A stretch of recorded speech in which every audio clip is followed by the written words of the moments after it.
Welcome back, dear souls, to the Dear Souls podcast with your host, Jacqueline Agramonte. Today, we're going to be diving into a remarkable journey, and we're going to have an amazing guest on the show. His name is Jeff Patterson, and he is a really special guest. He's actually a transformational coach, speaker, author of The Yielding Warrior Way, and he's dedicated his life also to martial arts. And Jeff, welcome. Thank you very much for having me. It's an honor to be here. Yeah, you're welcome. So I just want to pretty much start off with a little bit about you, your journey. How did you get to martial arts? How did you get to come up with the Yielding Warrior program? And, just go from there and we'll let it flow. Yeah, so I started martial arts at a fairly young age. As a kid, I didn't have a lot of options. I came from very modest means, and so I'd always been intrigued by martial arts, but I never had the option to do it as a youth. And in my teenage years, I got a job and I went out and found our local academy and started doing martial arts and was able to pay for it myself. And then just kind of, I joined the Marine Corps. When I got out of the Marine Corps, I came home and went to college, and I continued my martial arts training through college and actually taught at one of my instructor's schools to help kind of pay my way through college. And from that point on, I had been doing martial arts for maybe just a few years and kind of stuck with it and used it as kind of a tool just for fun at that point, and Okay. then I met a teacher who was a very well-known boxing coach and was really wanting to get to spend some time with him. And in a boxing gym, it's a lot different than a martial arts academy. Like in a regular traditional health and fitness style class, you come in and there's one teacher and they work with a group of students or people within the class. Well, in a Right. boxing gym, usually there's 4 or 5 coaches in the gym and they all have maybe 4 or 5 fighters that they work with. And one of these coaches had trained national and world champion level fighters. Really wanted them to get to notice me. And so I'd always show up at the gym when I knew he was going to be there and try to get him to Nice. spend a little bit of time with me. And after following him around for 4 or 5 months, he finally started giving me a little bit of his time and showing me some things. And it was only 2 or 3 weeks. And then he said something to me that changed my life forever, in that he said, if you really want to be a good boxer, you should start doing Tai Chi and meditation. And, here I am, this young kid. And at the time I'm thinking, isn't Tai Chi for like older people in the park? How's that going to help me be a better Yeah, fighter? right. And how does that And translate into being a fighter, right? exactly. And so I had a lot of respect for him, though, and I started taking on the practice, and it changed my life in so many ways. And, through the years, I've been teaching martial arts now for over 30 years. I've been running this academy, and I've seen thousands of students come through the academy, and hundreds of people's lives transformed by integrating the meditative arts into their life. And that's what's really made me passionate about wanting to teach meditation and get these meditative arts out there, which is why I wrote my last couple books and why I created the Yielding Warrior online program and our teacher training program. And so that's kind of been my big motivation for a fair amount of time here now. Oh, nice, nice. So how did you integrate, the I guess the boxing, the martial arts, meditation, all that together to bring in, all this great stuff that you're doing now with your own academy? Well, here at the Academy, we have 4 different programs. We have our Brazilian Jiu-Jitsu program, our boxing and Muay Thai program, our JKD and Eskrima program, and then our meditation program, which encompasses things from the Tai Chi, the Qigong, sitting meditation, standing meditation, different breathwork exercises. And so they're all kind of different approaches that people come here for. Not everybody does all of those directions. Right, right. And pretty much depending on what they're looking for, in their lives. So Qigong and meditation, how does that bring in like optimal health and performance into someone's body or everyday living? Yeah, so there's so many different ways that meditation can positively influence our health and our mental state, our emotional state. Within any kind of meditation practice, I break down into 5 categories of reasons why people do the practice. There's more of the physical or the athletic side, which is a lot of what martial artists use it for. Then there's the therapeutic side of the training, Mm, the medical side, the philosophical side, and then also the meditative or spiritual side. And mm, anytime somebody is drawn to the practice, they might focus on one or a combination of a couple of those areas. And then you would incorporate different practices that would help you focus on that goal. And so anytime somebody new is coming to the practice, first, I like them to think, why are they thinking about incorporating the meditative arts into their life and really understanding what direction they want to go, so we can point them on the mm, most direct path to help them be the most successful with what they're doing. Because I'm sure you've seen this, but you go out there and look on YouTube, and there's a billion videos out there that you yeah, could follow on this meditation and this guided thing and that. And it's very distracting and almost overwhelming to yeah. somebody that doesn't understand what or why they're doing the practice for. And so once they understand this, then we can fine tune and pull things from ritual practices, active practices, and philosophical practices that will help them focus and build a evolving meditation program that will be guided and directed towards the goals they want to get from the practice. Hmm, interesting. Can you go a little bit deep into, like, what are like the different rituals? I think you talked about the active, all the different meditation types that you're teaching. I think you have that. Is that integrated into the Yielding Warrior program, or is that Yes, different? and so yes, it is. And so anytime somebody takes on a meditation practice, I kind of break down 3 different modalities of the practice. So we have our ritual practices, which a ritual practice is anything where you set time aside and you focus on your meditation practice, whether it's a sitting practice, it's a movement form through Tai Chi or Qigong, or maybe you do yoga or whatever it is. It's something where we have that time set aside every day and we Mhm. focus on building that habit and coming back and kind of connecting with who we are. Now, this is something where I feel like a lot of people kind of get misdirected here. Mhm. And with the meditative arts, they're called internal arts for a reason. And it's okay to learn a meditative practice through watching a video or listening to an audio. But when you do your ritual practice every day, it's meant to look inside, not Right. listen or watch outside. So we want to try to take away any audios we're listening to when we're doing our meditation rituals or any videos we're watching, and really just kind of turn our focus inward and Mhm. connect and keep that awareness and connection with who we really are. And that's what I would say with the ritual practice.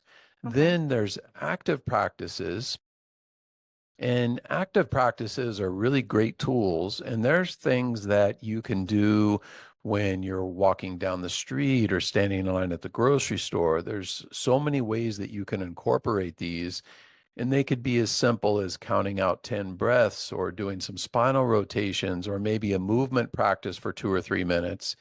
And it's just a way to kind of tap into that state of awareness and bring your focus back to center, which, any meditative practice you do, it's meant to be more of a way of life and a lot less Right. of a hobby that we do once in a while. And so we want to try to incorporate these things into as many of our activities as we can. And then lastly, there's the philosophical side of the training. And this could be done in either an active approach or a ritual approach. And so we'll use different tools to kind of build a life practice around what we're looking to do. Okay, cool, cool. Yeah, I know, like, for me, I've been on and off with meditation for years, and finally the last 2 months I've been really honing in on meditating every single day. I do 20-minute segments of 3 times a day. And I just kind of like focus on my breath and just go inwards, and then just, I do a lot of visualize meditation where I visualize my own healing and I bring in energy to heal my body, and all my cells, my organs. These are like little practices that I've been learning. So it's become more interesting for me now because I've been on this healing journey, healing and spiritual journey at the same time. I think everything's spiritual now. So I finally am learning Yeah. that everything we do in life is spiritual. So it's become, my ritual. It's become my everyday thing. And I could see the difference from or when I used to kind of like just do a little bit here, a little bit there. Then I would go like a month without doing anything. And then now that for the last month and a half, almost 2 months, I've been more consistent. And the last week, actually, even more. So I could feel the benefits, the health benefits, the physical, Yeah. in your body, your mind, all that good stuff.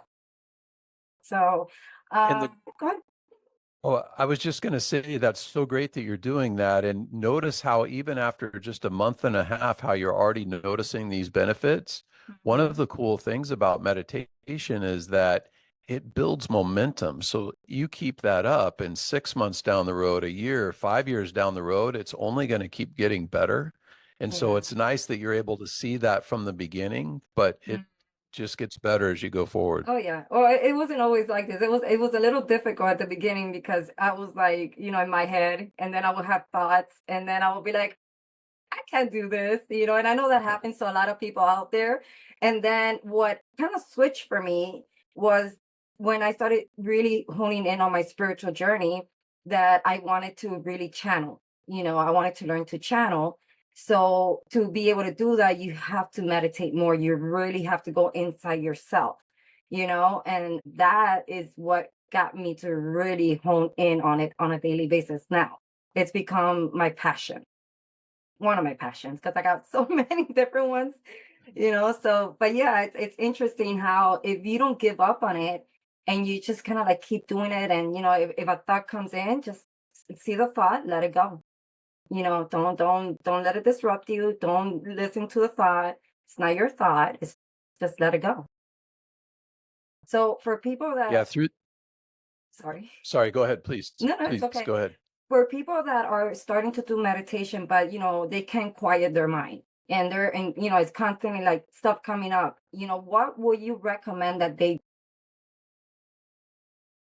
That's probably one of the most common things I hear people say is that they feel like they can't meditate because they keep getting distracted or they can't quiet their mind. And I feel like somehow along the way, there's this misconception about meditation and that you have to be in this state of nirvana to meditate. And that's so not the case. The idea with meditation is that we use it as a tool to help us maintain and retrieve our center and our focus. And Right. so, say, for example, you sit for 20 minutes or an hour every day, or you do a standing practice or a movement practice, whatever it is, Mhm. and you might get distracted 50 or 100 times during that session. Well, every time you get distracted and you use your breath, you use your posture, you use the movement to help bring you back to focus, now you got 50 or 100 repetitions of being distracted and coming back to that center Mm. focus. If you do this every day for a month, for a year, for 10 years, think about how strong you're going to get, where you could be walking down the street and somebody could say something to try to throw you off your center, and you're like, up, you're just staying on track. Yeah. And that idea is one of the things that makes meditation so powerful. And that's why athletes and performers and so many people in the business field are now turning to meditation because they see that it can really help with their focus and in their general awareness to kind of stay on track, and they get so much out of it. And that's, just one of the many reasons why people do the practice. Nice. Yeah, I get it. I completely get it. Talk to me about the five regulations. What is there to understand about the five regulations, and what does the five regulations mean? So, with any meditative practice, we break it down into having different regulations that we do within ourselves. And the first one is regulating the body, regulating the breath, regulating the mind, regulating the energy, and regulating the spirit. Mm. Regulating the body is the easiest one to do. And if you're fairly consistent with your practice and focus, in 2 or 3 months, you could be Mhm. pretty good at watching the body, watching your posture, and paying attention to this. Now, an example of how this can affect us is think about a time when you've sat down at your computer for 4 or 5 hours and your neck gets sore and you start Mm. getting tired and lethargic. Our posture is weak. When we're in this kind of postured state, our breath is shallow. It really is very depleting. And Yeah. then think about a time where maybe you're excited to go experience something, or maybe the most important person in your world walks in the room, and think about how your posture perks up and how much energy is just Mm. coming off of you. It's just emanating. And so using this one idea of how we control our posture can play a huge role in how our overall energetic state comes out and how we can use that. Mm. Then the next regulation is regulating the breath. Regulating the breath is a lifelong practice, and there's so many different ways that we can use the breath. Qigong is often referred to as the science of the breath, and there's literally hundreds of different breathing strategies that are utilized within the Qigong training. Well, we kind of broadly categorize them into the yin methods and yang methods. Mm. Yin methods are often deeper, more holistic style of meditations. An example of a yin breath would be if you ever listen to somebody sleep, their natural breathing pattern is a longer inhale and a shorter exhale. And that's the body's natural way of bringing our conscious mind into our subconscious mind, which is where we are when we're sleeping and dreaming. So if we Mm. want to utilize some of these deeper, more holistic style of meditations, we can do longer inhales, maybe soft retentions at the end of the inhale and shorter exhales. And this will help bring our energy inward, but without falling asleep. And now we can utilize more of this yin style of energy. Then we have the flip side of that and the yang style breath. And you might utilize this if you're picking up something heavy or you ever had to push your car. You'll notice that a lot of times athletes, to get themselves psyched up, focus on the exhale. They'll make loud noises. They'll Yeah. use their voice. This is all ways that we can use that more yang expressive energy, which is great for improving our immune system. It's great for boosting our creativity and our focus. There's lots of ways that we can use these strategies to get different outcomes. And this is, very powerful because we all go through the day with emotional and mental ups and downs. When you start understanding how to use the breath, if you Mhm. start seeing yourself start to get excited, you can use the breath to help bring you back down. And if you see yourself start to get a little bit depleted, you can use the breath to help bring you back up.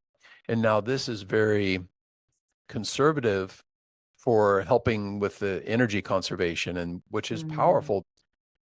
A lot of times it's easy if we're on an emotional roller coaster to at the end of the day just feel like so drained and so Oh, out of yeah. it. Whereas if we could control that a little bit and be more in tune with kind of how our states are and how to adjust those, it's very good for our health, because when you're on this emotional roller coaster, it's draining not just on your energy level, but on your organs and your mind and Mm. everything. This is an example of kind of the breath regulation. The Mm. next regulation is the mind. And again, the mind is kind of like the breath, it's a lifelong practice. However, a lot of the things that we do, we can integrate and use from day one of the practice. Regulating the mind is, we talked earlier about how we get distracted and then we Yeah. use the meditative practice to help bring us back to center. There's this story of these two monks who are walking down a dirt road after a big rainstorm, and they come up to this big puddle, and there's this beautiful lady on the other side of the puddle, and she's wearing a white dress and she's crying. And the older monk, he looks across the puddle and he says, "Ma'am, is everything okay?" And she says, "I need to be somewhere and I can't get across this puddle without getting my dress all dirty." And so he rolls up his pant legs and he walks across the puddle and he goes over, puts her on his back, carries her across the puddle, and she's off on her way. Well, Nice. him and the younger monk they're walking down the dirt road. They get a couple miles down the road, and the younger monk is just furious. And he says, "You know, we're not supposed to touch women, and yet you did back there at the puddle." And he looks down at the younger monk and he says, "You're still thinking about that lady? I left her back there at the puddle." And we do this with our thoughts all the time. Think about how many times something happens to us that's not good, negative in some way, and we stew on it. And sometimes a minute, 5 minutes, an Oh my hour God, goes by, yes. maybe even a week goes by. And so when Yeah. we can learn how to recognize that from the first imbalance, the first thing that throws us off center, and we can bring ourselves back to that center, Mm, it can save us so much on the other side and a lot of heartache on the other side. And so this is a very powerful concept. It's a lifelong practice. We're yeah. all working at it. I've been fortunate enough to get to spend time with a lot of very well-known meditation practitioners. I've spent my whole career studying the arts, and I've never met anybody that doesn't get distracted. We all do it. It's just kind of part of the practice, but learning these tools helps us how to navigate that. And just think about if you're somebody who stews on a problem for 5 minutes every time it happens, and you could cut that down to 60 seconds or 30 Oh my seconds or God, 10 that's seconds, beautiful. how, yeah, how much would that save you, right? Oh my God, And then yes, a lot.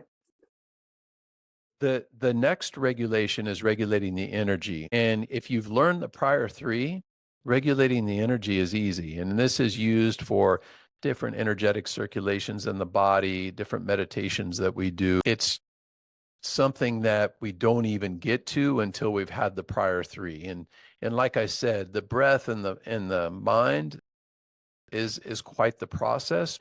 Once you get to a competent level, then we can start doing things like the skin breathing or small circulation, grand circulation, muscle tendon changing exercises.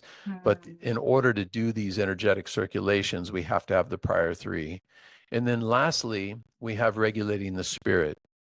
And the spirit is an extremely deep concept, and any advanced meditation practitioner, monk who lives the lifestyle, Qigong master, is their ultimate goal is to move towards that state of enlightenment. yes. Now, again, I've been doing this for 36 years, and I've never once in my journeys met anybody who I would say was enlightened. And I Mm-hmm. don't know if in today's society that's even possible. But Mm, the goal towards that is what we mean by regulating the spirit. And of course, we all experience moments of enlightenment, like, oh, that was yeah, enlightening, or that was an aha moment. But to live in that state of enlightenment, I just don't know if you can do in today's society unless maybe you're retired up to the mountains and you just spend the rest of your life meditating. And if there is exactly. some people out there like that, I don't know if we'll ever know that they even exist. That's funny because, I do follow like different yogis and different people. And, some of these yogis, they're enlightened people that actually done the work. I don't know if you are familiar with Sadhguru. Yes, I've heard the name. Yes. Yeah, he's amazing. I mean, just the things that he's doing in the world is just really amazing. And, do believe I've actually been able to meet a few people that are on that path of enlightenment. And it's kind of amazing to see the work that they're doing. And it's daily practice every single day. Very humble. These practices of, when you're on a spiritual journey and depending on what is it that you're, you know, are doing, whatever it is that you're practicing, one of the things that I am now bringing into my energy field is staying humble because we're so quick to go into that spiritual ego, which is something that I've just learned. I always try to keep myself as humble as possible. And then I've caught myself already a few times with that spiritual ego thing. And I'm like, oh, okay, I'm nowhere near enlightenment yet. So yeah, Yes. it can be very difficult, but I do believe, with 8 billion people in the world, I do believe that we're on the way for that. And with the new things that are happening, the earth shifting, the eclipse, all that stuff, I think we are on the way. I mean, I'm hopeful. And that's, Yeah. that's one of the things that I look forward to. What I am curious about is You mentioned the skin part. Sorry, kind of I had so many things on my mind, but you talked about something about the skin when you were giving the five different you know what I'm talking about? Yes. But yes, the skin breathing. Yeah, the skin breathing. Thank Yes. you for that. Can you touch a little bit on about that? Because I've never heard of that, and I think that I'm a little curious. Yeah. So kind of, our skin is an alive organ, right? And when we Mhm. start learning how to expand the energy, and we're doing more of this yang style of energy, our skin starts to be energized by this. And think about like if there was ever a time where you laughed so hard that you started sweating. When you're Mm. laughing and you're ha ha ha, you're naturally doing these longer exhales, which are very yang in origin, that Okay. helps bring that energy outward. Now, when we want to do the skin breathing, we can do this with different circulations in the body and start to tap into that energy and utilize that as a meditation. Interesting. I never even know that that was a thing. Thank you for talking about that because I had no Yeah, idea. It's not something that you hear all the time, but that's pretty cool. That's pretty cool. yeah. So, So, so the Qigong practices and the different breathing exercises are extremely deep. I've been, like I said, I've been studying for 36 years, and I'm still just a student. I've been learning, I yeah. learned just as much today as I did 30 years ago. And I feel like it's one of those things where you could never master it, and anytime Mhm. somebody refers to me as master, right away I shut them down and be like, no, I'm a student. I'm not the Yeah. master, and it's really amazing all of the different things you can do with the breath and the different practices and the different Mm. circulations in the body. Yeah, that is true. That's true because I have noticed for myself with the different types of meditations and stuff that I've been practicing and learning. And I'm just like you, I'm always learning. I'm a student of all. I'm never mastering anything because I'm always learning. Every day you learn something new, even if it's the same thing you've been practicing every day. There's always something new to learn about that. And for me, I think one of the things that has helped me, especially with my mind, because my mind is very shattery, it's always thinking about everything. And I could go over our podcast 20 million times in 5 minutes. And I'm like, why am I doing this? Shh, be quiet. It's okay. You don't have to think all the time. And what I've learned is that I observe my thought and then I ask myself, am I this thought? And then obviously I don't hear anything. And then I say, I am not that thought. So I don't associate with the thought. So therefore it's not mine. And then it just goes away. And then actually I've been practicing that more and more. And it's helped with the chatter, lower itself down a little bit more. And then I told my mom that yesterday I did a little Reiki session with her because she was in a lot of pain in her body, her lower back. And we did it over FaceTime. And then I taught her how to say the same thing. If you have a thought coming in, and especially if it's not a good thought, ask who does this thought belong to? And then you're not going to hear an answer. And then just say, this thought is not mine. Let it go. And she did that today with a pain that she was having on her ankle. And she just kept repeating, this thought is not mine. This pain is not mine. This thought is not mine. This pain is not mine. And she's like, within minutes, it went away. She's like, "What the heck?" And I'm like, "Yeah." I'm like, the mind is very powerful. If you Yes, really, say something with conviction and you command it, it will go away. We are very, I believe, we are very powerful creators, beings. You don't have to go outside of yourself to get healing. You do all that internally. You could do it yourself. You could learn to heal every part of your body. And that's what I've been doing for over a year now. It's just using a lot of the earth energy. I use a lot of the tree energy to heal myself. So I'm doing a lot of different things that are all natural. I don't like chemicals. I don't like medications. I stay away from those. They're not good for you. Nothing against pharma or doctors or anything like that. I like the natural sure. stuff. Yeah. Yeah, and that's been proven so many times over Hmm. when they've done testing with placebos, and that if they just have the patients believe that this drug is going to heal them and it's just a sugar pill, a lot of the time their bodies start producing these attributes that help them heal when really it's just a sugar pill and it's all because of the mind. Yeah, It's exactly. very Yeah, powerful. it is. It is very powerful. Now, talk to me about the yielding for you. How did that help you in your own journey with, I'm sure you've gone through your own healing process, both spiritual, physically, mentally, and all that. Being that we're in this human vessel, that's how we've, kind of lived our lives going through all kinds of different things. So tell me how yielding has helped you in your own personal life. So yielding is a really amazing concept. And first, I'd kind of like to break down a little bit about what yielding is, since we haven't touched on that. There's three different kinds of yielding. There's physical yielding, mental yielding, and emotional yielding. Physical yielding is the idea that I push you, you push me, whoever's the bigger, stronger person with the most leverage eventually is going to push the other person over. But with you, instead of us trying to see who the bigger meathead is, when you push me, I get out of the way of that force. And now I Mhm. can respond with less effort. And this is how I deal with people in an athletic standpoint or a combative standpoint that are much bigger and stronger than me. Now, Mhm. in order to be good at physical yielding, a lot of things have to come into play. You need to be well rooted. The lower part of your body needs to be strong and flexible so you can change your central equilibrium without getting. The Mhm. body has to be relaxed, the breath has to be calm, and the mind has to be present. Once you start to recognize these things inside yourself, this is where it becomes very interesting because you also start to see these things more clearly in other people. And this is where we kind of move into what I call mental yielding. Mhm. Say, for example, I say something that unsettles you, and because of my increased awareness, I pick up on it right from the beginning.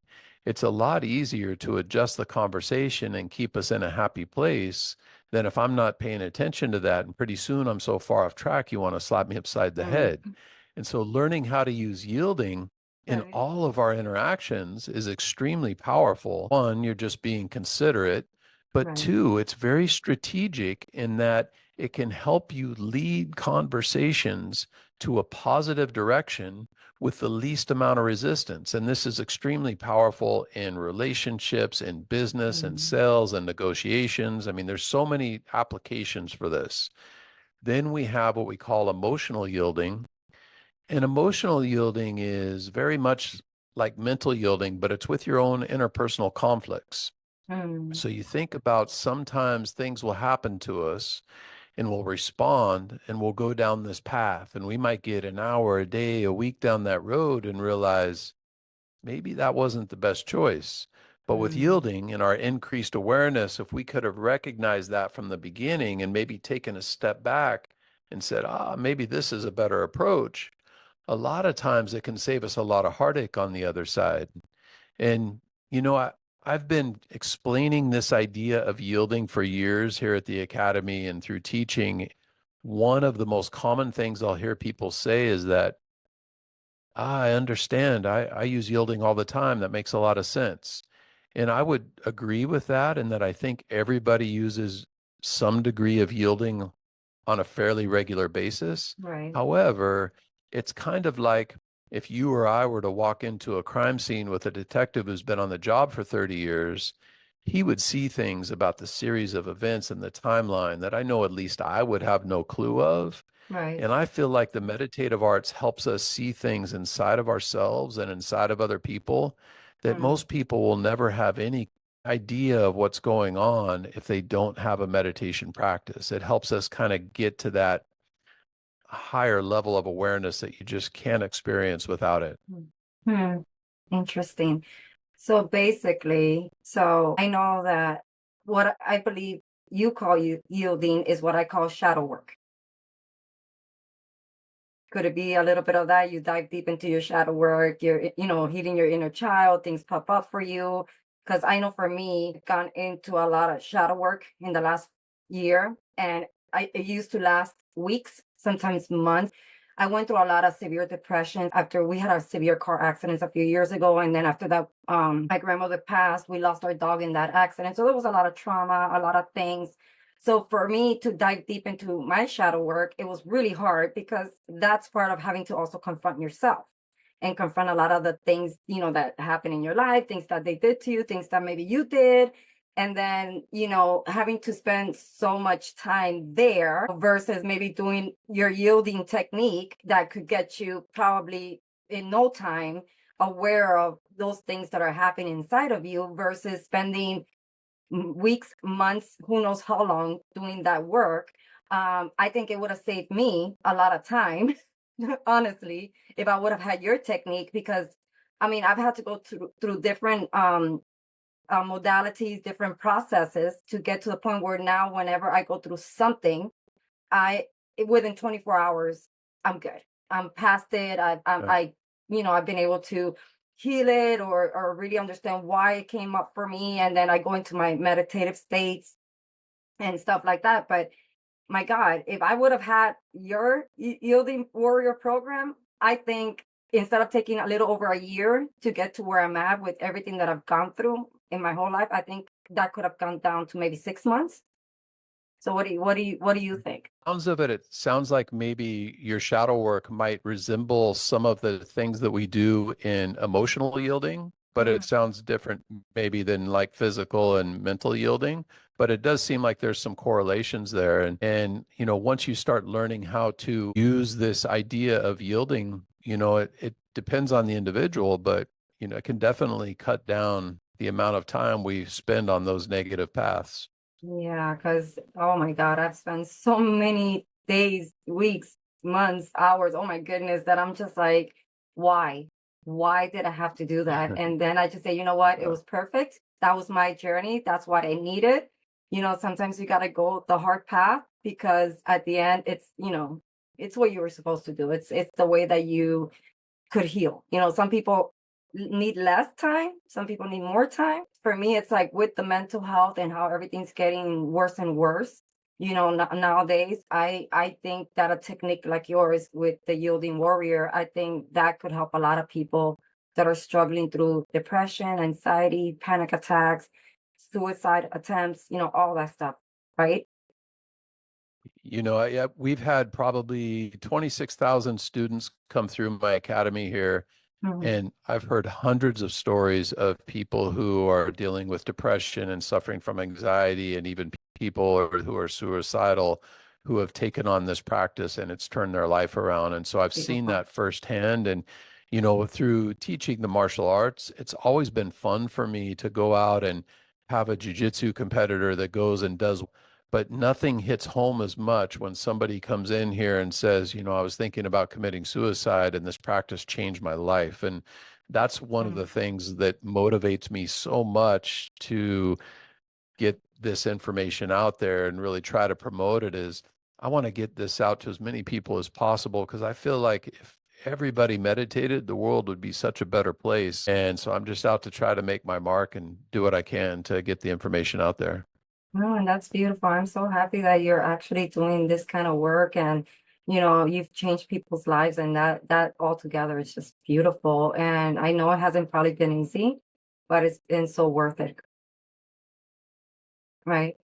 Um, what meditation practices do you believe for someone that is struggling with, let's say, all the mental health stuff, the depression, the anxiety, the panic attacks, all that, what meditation do you recommend for them? Is there anything specific, where they should start first? What do you think?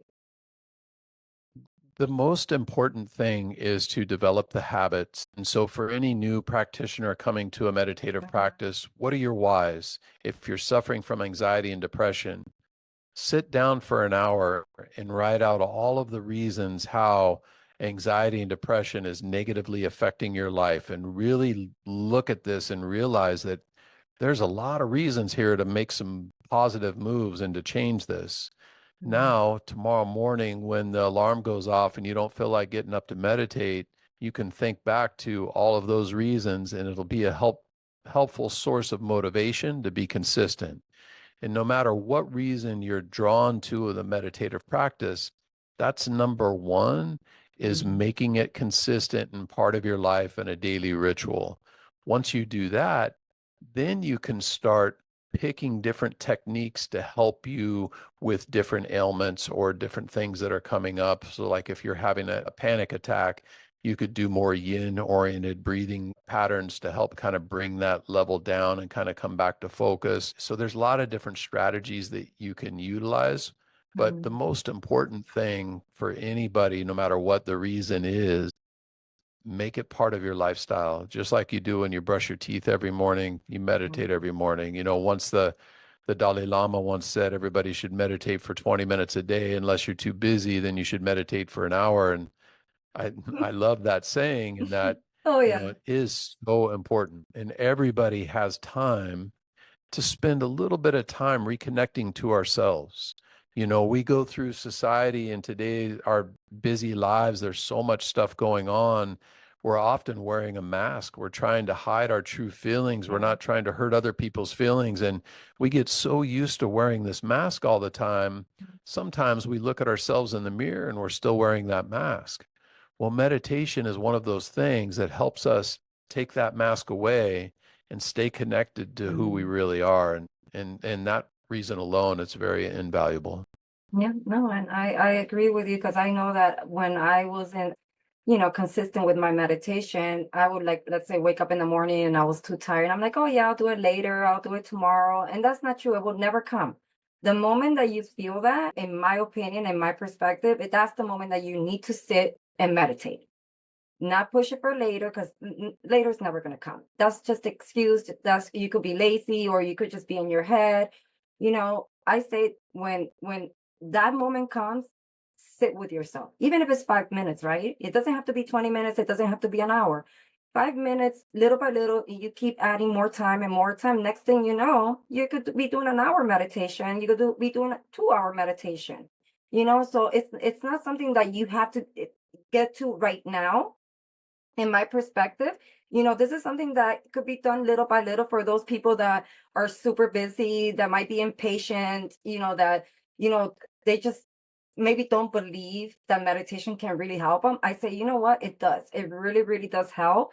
And it starts by you making a choice and making a decision to really want something better for your life and really being healthy, and then just sit with yourself even if it's a few minutes. That I completely agree with you because it's changed my life, and it's been only a little bit of time, and I've seen the results. I mean, my relationship is better, I'm sleeping better, I'm more energized. I used to lose my energy constantly. I couldn't even go out of my house because as soon as I would come across other people, 15 minutes later my whole energy was depleted. And I'm like, why is this happening to me? And it was getting scary because I didn't want to go out of the house. And now that could cause other mental issues. You know what I mean? So when I started learning to really meditate, and it was through someone else, within 2 weeks, I learned to harness my energy and not give it away anymore. And to me, that was life changing because I'm like, I could just go out now. I could still protect my energy, but I could keep it. I don't have to give it away. And I don't know if you come across people that lose their energies very quickly or whatnot. Have you? All the time, you'll see people that they're just almost, one of my meditation teachers will call them energy suckers because they're so depleted all the time. Yeah. And because if you don't make positive changes in dealing with it, and like you said, you don't feel like it, that's the time to do it. If you don't make those positive changes, that energy is never going to change. You're going to be in that low energetic state all of the time. And that's a miserable way to live your life. I Yeah, mean, it's so easy to make these changes. Anybody can do it. Why not just spend a little bit of time in self-care for yourself and make everything better? no, that's true. I agree. And for me, I know that again, coming from mental health, different kind of things that I went through since I was 13 years old, it doesn't seem that easy for someone that's in that victim mode. Life is happening to me. Meditation is not going to do anything. That's not true. What, like if somebody will come to you with a severe depression, anxiety, and they just want to change their life, but they don't really believe that could happen. How do you approach that? How do you maybe turn it around for them? Do you hold space for them? Do what do you do? Like, what are your techniques for someone that would just come and say, I don't know what else to do with my life. I'm so depressed. I don't believe anything really works for me. How will you handle something like that? I think one of the things that's very helpful for them to realize when they have these negative thoughts is Mm, to ask them, is that really true all the time? So, for example, say I'm just unhappy and I'm never going to be happy. The first thing you got to say is there ever been a time in your life when you were happy? mm, Have you ever had a happy moment in your life? Well, if that's the case, then that means that there are some times when you can be happy right there. So you mm, immediately killed that negative remark that they said, right? right. So since there is time that you have experienced happiness, Hmm. what are the things that you did in your life that led to that happiness and led to that happy moment? Then you can do things to help start kind of programming their mind towards activities and thoughts and direction towards where they want to go, not thinking about all of the past things that are dragging them down and pulling them into that negativity. And by integrating and making life changes like adopting a ritual practice and integrating active practices and thinking about different philosophies to kind of help point you in this positive direction, they're going to start turning their life around. And it's one of my old boxing coaches. He always used to say, if you always do what you always did, you always get what you always got. Mm. And it's pretty simple and pretty funny how he That's what said they it, call but insanity, right? at the same time, it's so true. And it's like you've got to if you want to change how you feel, you got to change what you're doing. And there's no way around it. Have you ever had any of your students or someone that came to you that was into, let's say, drug or alcohol addictions, and it was pretty much almost their entire lives their parents were drug addicts or alcoholics, and it was in the best environment, and they probably never had not even a day of happiness, and with someone with those addictions, being alcoholic or drugs, how, I mean, I know you said that, you kind of ask them about, have you ever had a happy moment, but what about if they never did? Because I do believe that there are people out there that I don't think they've ever experienced one day of happiness. Well, I find it hard to believe that nobody's ever laughed before or nobody's ever had a moment of relief in their life. And Mm, the first thing I think would be to try to recognize that. But maybe the next step would be to show them an example of somebody who's had it way worse than they did mm. and how they turned their life around and give them some social proof and some examples of how, hey, this is possible. Look at this story. Look at this story. Look at this. What can we do to try to point your life in one of these directions to kind of help you? And that would maybe be another angle you could take at it as well. Yeah. Have you ever experienced someone like that firsthand? I've experienced some pretty depressed people. I don't think I've ever experienced anybody that's never had a moment of happiness in their Mm, life. okay. I but dealt with depression here quite a bit. What about addictions? Anyone with severe addictions? Sure, a lot of recovering addicts turn to Mm, this practice, and so I've seen a fair amount of that as well. it's beautiful. I had no idea. I never thought that, that will be a modality that someone would think about maybe doing for themselves, which is beautiful and fascinating because I know martial arts, it's beautiful. I did a little bit of karate when I was a kid. That was about it for me because my parents didn't want to take me after that. My dad was my karate instructor because he was all about, karate and all that stuff when many years ago. And he actually taught me how to fight to defend myself because he always wanted a boy, but he got me. So he taught me how to be a little feisty girl and how to fight and everything. So he was a big, huge fan of Bruce Lee. I don't know if you are, but yeah, it was always like watching all the movies with him. And he's like, see that technique? Let's do this. Let's practice this. And, it was a lot of fun. And it really helped a lot. Even like doing something like that with your kids, with your family, even if it's for fun, I think it helps to connect the family together, right? For sure. I think any family activities you can do, the most fun things that I look forward to are hanging out with my kids and finding things that we can do with them and ways to teach them things about life where it's not just dad saying something again, but where they can kind of realize it in a bit of a roundabout way, and having two teenagers, it's kind of hard to get them to listen to dad sometimes, but it's a fun challenge to do it.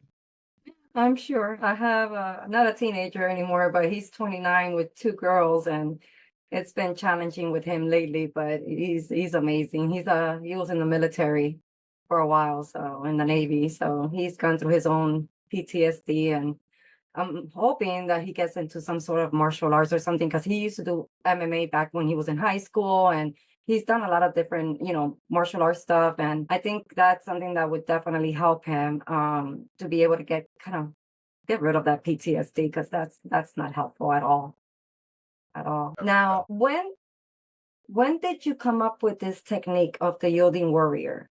How many years ago? How did it come about? Well, I don't know if it's really a specific technique. More so, it's kind of a philosophy that I've learned through studying through different teachers. I've spent my whole career traveling around the world studying with different masters and different meditation teachers. And I've kind of pulled things from movement practices, from still practices, from breathing exercises, kind of understand the science behind it. So Mhm. now it's easier to make a prescription for somebody that wants to focus down this path or this path or this path. And it's nothing that I really created.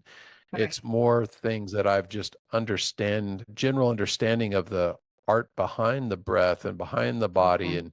and what this science is all about. One of the directions of Qigong is the medical side of Qigong. And, all of Chinese medicine is based off of Qigong theory. And you could study your whole life just into Chinese medicine, which is one of Mhm. the branches or arms of Qigong. And so it's just such a deep practice that by incorporating these ideas, it is what's given me the tools to offer this to people.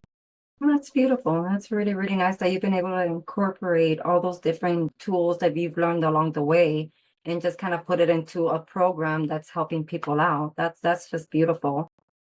That's really, really great. So, trying to breathe in a little bit now. Um, I would love to hear a little bit about, have you ever struggled with mental health? No, I've had challenges here and there for sure, but Yeah. as far as being clinically depressed or anything like that, no, I've never had to deal with that. Oh, that's beautiful because that's not easy, especially in today's society. Everybody is always so, sick in their, with mental health and so many things happening and, being confused, all the information that they thought they knew before. And now, like the old programming of life and how things needed to be. And, now there's so much different information. It's not like back in the days, when we were growing up, we didn't have Google, we didn't have things, to help us with, questions about mental health or how these different modalities can help. So it's kind of fascinating that we're in a new era now that we could just tap into AI even. I don't even know if you use AI, but AI has become my companion in podcasting and research in so many areas. And it's just fascinating how much information you could get within seconds. I mean, it's just I could ask anything and it gives me whatever information I need in that moment. Have you been using AI yourself?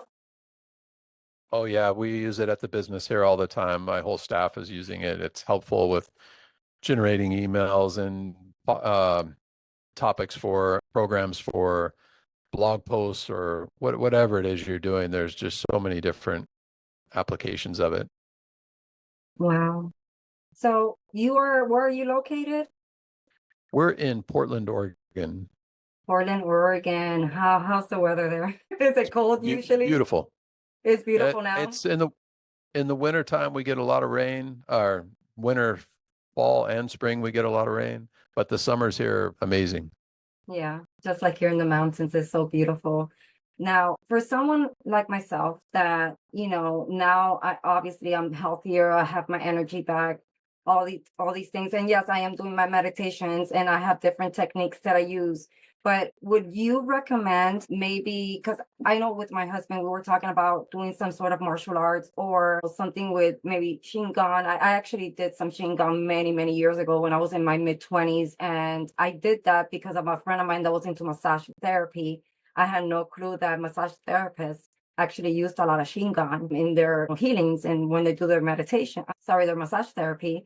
So, what would you recommend moving forward now that I have a better idea of meditation? I'm more consistent with it. What else can I implement for myself and even my husband at this time? Well, not sure if I understand. You mentioned martial arts, but then you were also talking about meditation. I kind of look at those as a little bit different categories. Here at the Academy, we have our Brazilian Jiu-Jitsu, we have Muay Hmm. Thai, we have JKD and Eskrima. If you're looking for something more fast-paced and self-defense oriented and that kind of thing, Hmm.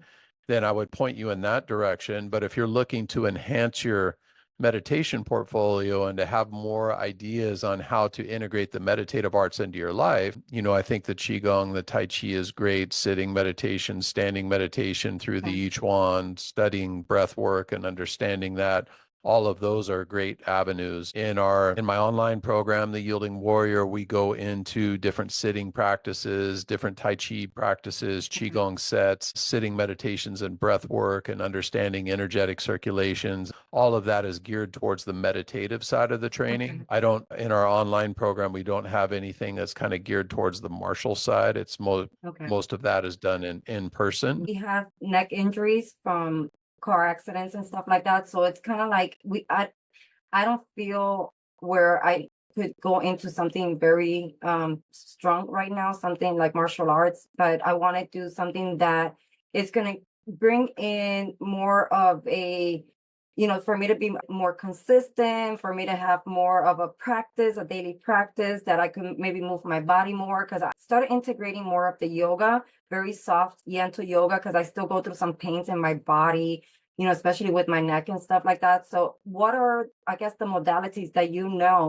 that you're familiar with that can help with someone that has like neck injuries, stuff like that, that they're just looking to kind of, aside from meditation, something that they can do to help the body move. I know Shingon is one of those that is very like you're like moving your body, you're doing like different things, correct? Yeah, so the Tai Chi and the Qigong are both great for therapy and for body awareness and to improve our overall health and Hmm. mobility. A lot of people practice Tai Chi for improving their mobility and staying healthy into older age. I get a lot of seniors that come into the program that they just want to keep moving. They want to keep doing things that they Hmm. love to do. And so they'll use it for that. And then a lot of younger athletes come in because they're looking to just improve their awareness in their body and be more in tune and maybe work through an injury. And so the Qigong and the Tai Chi is really great for that. Okay. Can you, for the audience, because a lot of people are not familiar with these different practices, what is Shingon and what is Tai Chi? What are the difference between them? And what are they about? Where did they come from? Sure. So Tai Chi originally was a martial art. However, if you were to go to every Tai Chi school around the United States in 2024, you would probably see maybe 5% of those classes or those locations would even have probably any idea of how to use it as a martial art. Mhm. Most people practice it for the health benefits. It's great Okay. for stability, it's great for improving your flexibility, your overall body awareness, your balance, and there's so many things that kind of come from that. It's great for arthritis, it's good for lowering your blood pressure. Then Qigong is, as I mentioned earlier, kind of the science of the breath is one Mm-hmm. abbreviated definition of it. But there's Right. also a lot of different movement practices with Qigong.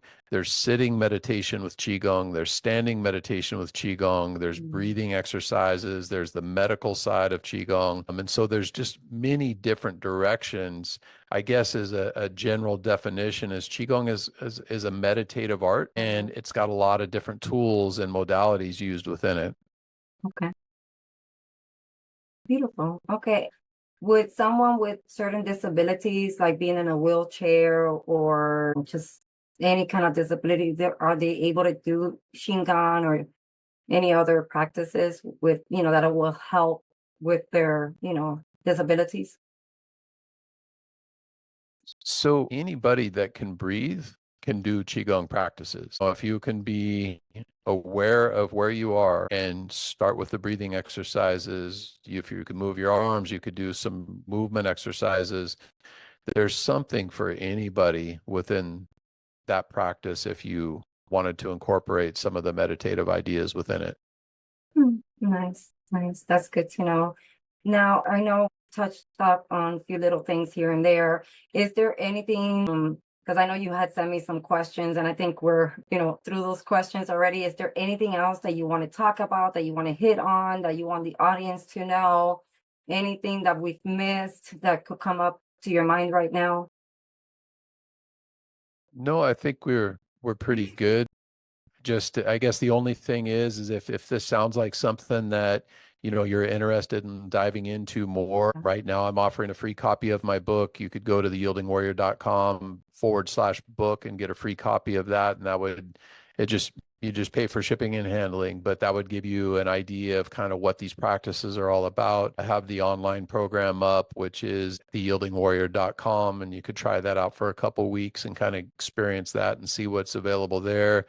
And then I also have my teacher training program up, which if you're own a yoga studio or a martial arts studio, or if you're a life coach and you're looking to integrate another pillar in your business and maybe have something new to offer to your clients, there's that avenue for you as well.